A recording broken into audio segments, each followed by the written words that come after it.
Good morning students. कक्षा में आप सभी का स्वागत है। सर्वप्रथम आज के सुविचार से कुछ अच्छी बात सीखते हैं। गलती पर साथ छोड़ने वाले तो बहुत मिलते हैं, पर गलती पर समझाकर साथ निभाने वाले बहुत कम मिलते हैं। गलती पर साथ छोड़ने वाले तो बहुत मिलते हैं।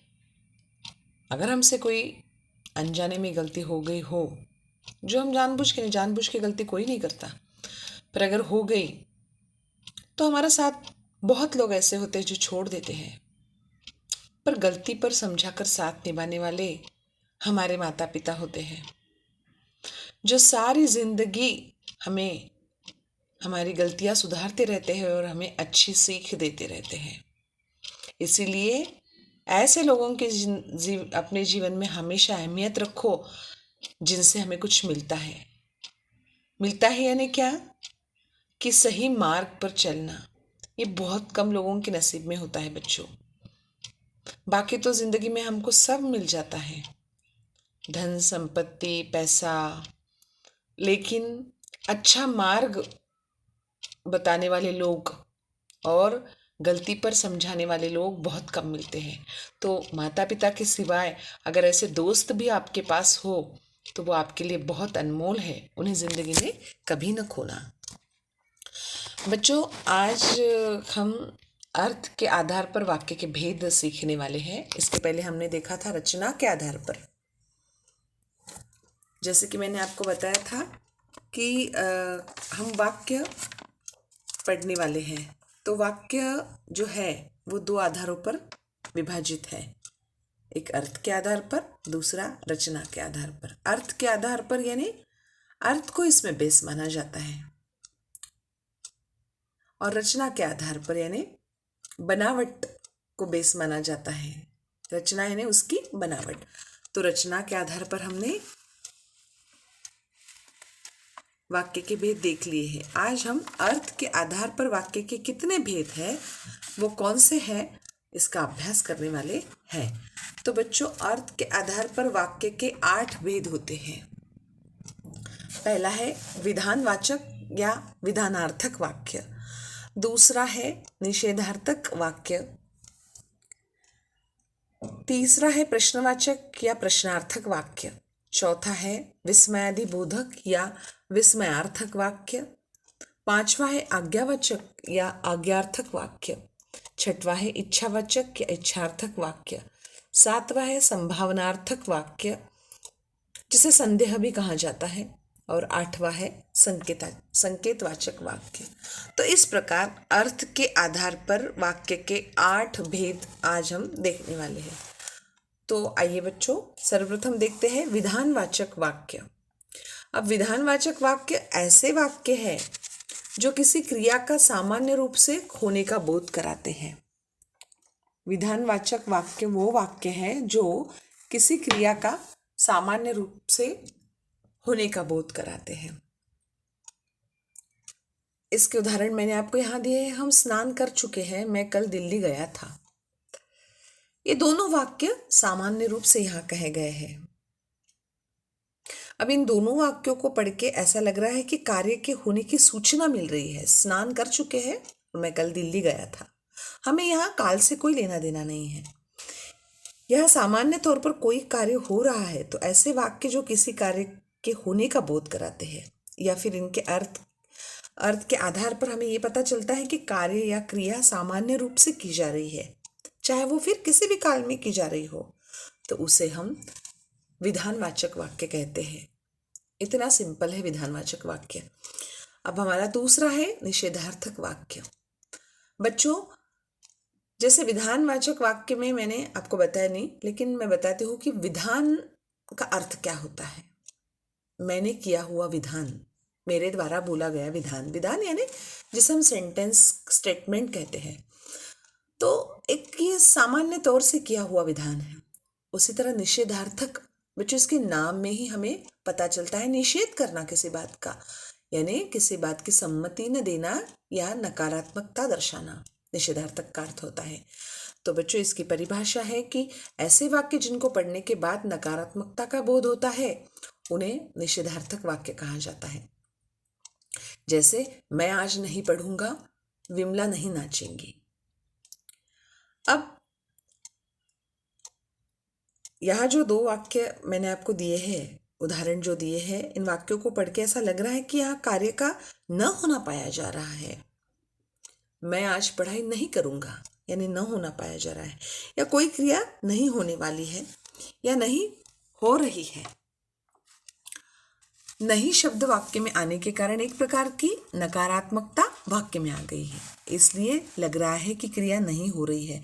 तो ऐसे वाक्यों को हम कहते हैं नकारात्मक वाक्य यानी निषेधार्थक वाक्य। तो ऐसे वाक्य जिनको पढ़ने के बाद नकारात्मकता का बोध होता है, इसे हम निषेधार्थक वाक्य कहते हैं। हमारा तीसरा भेद है प्रश्नार्थक वाक्य या प्रश्नवाचक वाक्य।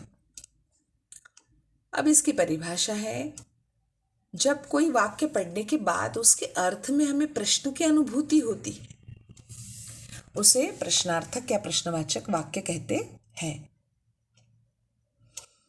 तुम पढ़ने कब जाओगे? तुमने दिल्ली में क्या देखा?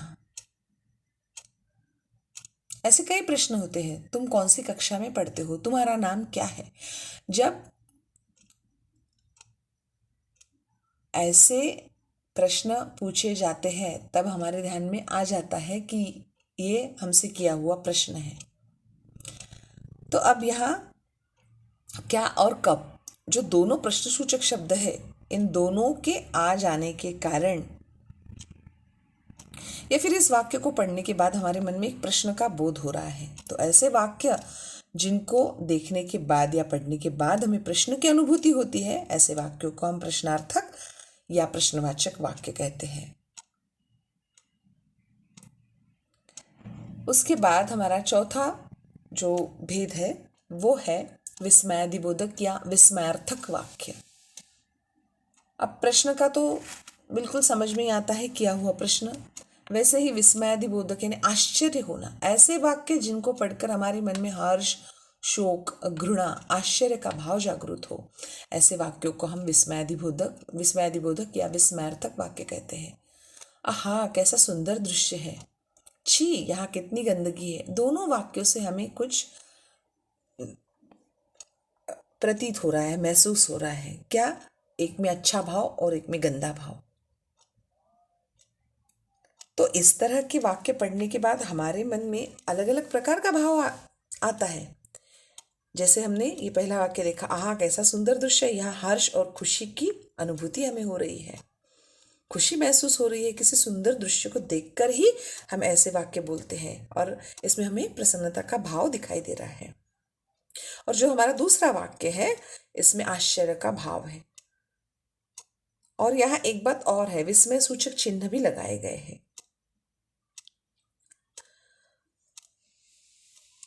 तो ऐसे वाक्य जिनको पढ़कर हमारे मन में हर्ष, शोक, घृणा, आश्चर्य का भाव जागृत हो, ऐसे वाक्यों को हम विस्मयार्थक वाक्य कहते हैं।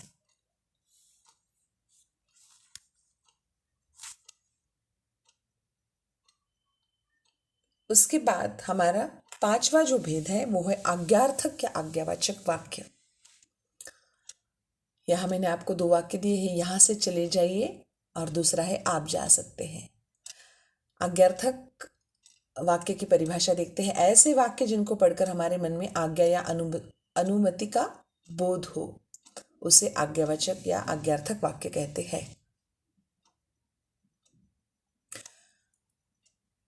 अब पहले वाक्य में आज्ञा दी जा रही है, यहाँ से चले जाइए, पर दूसरे वाक्य में अनुमति दी जा रही है। ऐसे वाक्य जिनको पढ़ने के बाद किसी आज्ञा का बोध हो, ऐसे वाक्यों को पढ़कर हमारे मन में आज्ञा का बोध हो, यानी किसी को आज्ञा दी जा रही है या फिर अनुमति देना हो, किसी को कोई प्रार्थना करनी हो, आज्ञा देनी हो, ऐसे भाव जिन वाक्यों से प्रकट होते हैं उन्हें हम आज्ञार्थक वाक्य या आज्ञावाचक वाक्य कहते हैं। छठवां जो हमारा भेद है वो है इच्छावाचक वाक्य। यहाँ समझ में आया आज्ञार्थक वाक्य में। उसी तरह इच्छावाचक वाक्य परिभाषा, ऐसे वाक्य जिनके अर्थ में हमें शुभकामना, इच्छा, आशा या आशीर्वाद के भाव की अनुभूति हो, वे इच्छार्थक या इच्छावाचक वाक्य कहलाते हैं। उदाहरण, पहला, भगवान करे सब कुशल लौटे, और दूसरा, नववर्ष मंगलमय हो। अब हम इन वाक्यों को पढ़ने के बाद हमें ऐसा लगता है कि यहाँ कोई शुभकामना दी जा रही है। तो जहाँ पर कोई शुभकामना दी जाए या शुभकामना के साथ साथ आशीर्वाद भी दिया जाता है, यानी शुभकामना के साथ साथ आशीर्वाद का भाव भी जिन वाक्यों में छुपा होता है, ऐसे वाक्यों को हम इच्छार्थक वाक्य कहते हैं या इच्छावाचक वाक्य कहते हैं। यहाँ पर कोई इच्छा, आशा प्रकट की जाती है। तो ऐसे वाक्य जिनके अर्थ में हमें शुभकामना के भाव की अनुभूति हो, उन्हें हम इच्छार्थक वाक्य कहते हैं। हमारा 7वां भेद है संदेश या संभावना। बच्चों, यहाँ संदेह चाहिए था, गलती से संदेश हुआ है। संदेह या संभावनार्थक वाक्य। 7वां भेद कौन सा है?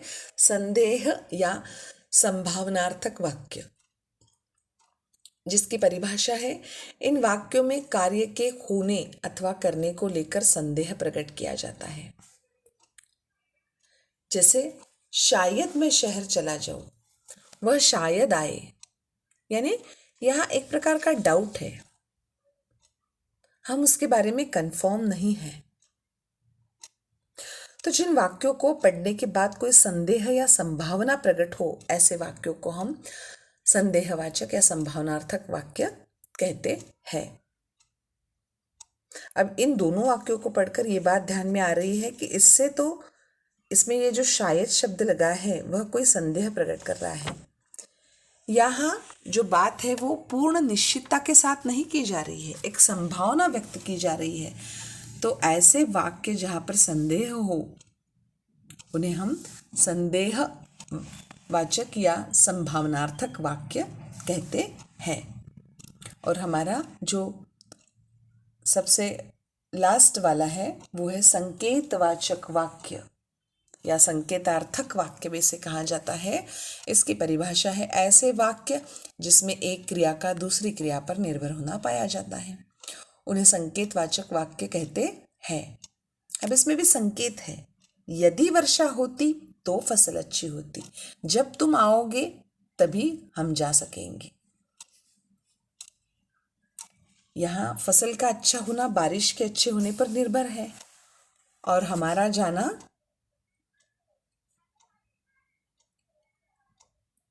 तुम्हारे आने पर निर्भर है। तो ऐसे वाक्य जहाँ एक क्रिया का दूसरी क्रिया पर निर्भर होना पाया जाता है, या फिर जहाँ एक क्रिया की निर्भरता दूसरी क्रिया पर बताई जाती है, यहाँ ऐसे वाक्य में जब हमें ये अर्थ प्रतीत होता है कि एक क्रिया दूसरी क्रिया पर निर्भर है, तो वहाँ संकेतवाचक वाक्य होता है। ऐसे वाक्य में एक क्रिया का दूसरी क्रिया पर निर्भर होना पाया जाता है। तो बच्चों, इस तरह आज हमने अर्थ के आधार पर वाक्यों के 8 भेदों का अभ्यास किया। आशा करती हूँ कि आपको ये अच्छी तरह से समझ में आया होगा। फिर से एक बार माफ़ी चाहती हूँ बच्चों, यहाँ संदेह की जगह पर संदेश टाइप हुआ है। तो आज के लिए बस इतना ही, मिलते हैं अगली कक्षा में, तब तक के लिए धन्यवाद।